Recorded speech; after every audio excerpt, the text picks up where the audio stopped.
about to get into the lights of practice matches and that kind of thing. What excites you about that and getting into some game play? Not playing against each other. Yeah, this is a horrible time of year. Every time they hit a beautiful kick, you say, "Oh yeah, great kick," but you look at the other team and you're like, "That's terrible defence. How can you let them get that?" So every moment is horrible for a coach, but also great. So look, playing against opposition will be really pleasing. I'm looking forward to that. But seeing how they implement what we've trained. So we've trained a lot of new things over the last 3 or 4 months, and the players' buy-in and understanding and commitment to what we're trying to do has been really strong. So as a coaching group, we sit back and this is the hopeful moment where I hope this all works, I hope it goes well, I hope they understand it, I hope they can execute it against opposition with pressure. And so now we just start to see if all the stuff we've worked on will work. And what about from your side, Newey, with Sam coming in as obviously the new coach? How have you found him taking over? And it's a dangerous question. It's a dangerous question, isn't it? Or just if you wanted to just describe. Coffee break? Is it a coffee break? Well, I'm just going to sit back and enjoy the answer here, all right? Or maybe just describe how Sam has been, or I guess what. He played in a nines football, AFL nines last night, and he wouldn't said I wasn't allowed to play. Yeah, so that's how well we AFL nines is not the sort of game for Sam, which ties into, one of the attributes that I love about him is he's quite competitive, and you could see that all through his playing career, obviously. But the passion to coach and the joy that he gets out of being in front of a group and really being the front man and driver of standards and culture and all those types of things has been great. Really enjoyed it. The coaching staff that we've got here is quite new, and we spoke about those three boys really developing together, and the back line trying to develop together. We're very much doing the same thing in a coaching group. So obviously Sam is the big boss of that group. But always tries to mix, some really hard work, and we've worked quite hard this summer on various things, but also trying to bring some fun and trying to lighten the mood at times. So I think we've got a really good balance at the moment with our coaching staff, and all bringing new ideas and coming from different backgrounds and philosophies.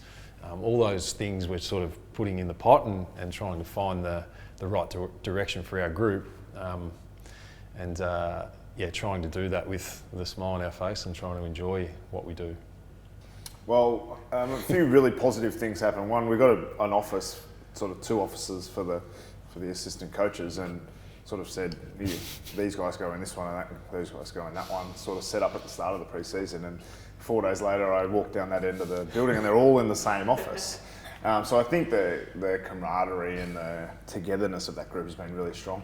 I know that Newey gets a bit upset because we brought in Triple H, and we've also got the Andys. So we've got Andy Otten and Andy Collins, as well as the Triple H, Hale, Harvey and Hickmott, and then there's just Newey as well. Yeah. So he gets self-proclaimed, like they started the Triple H name too. They like that. Which is they annoying. think it's a wrestler or something.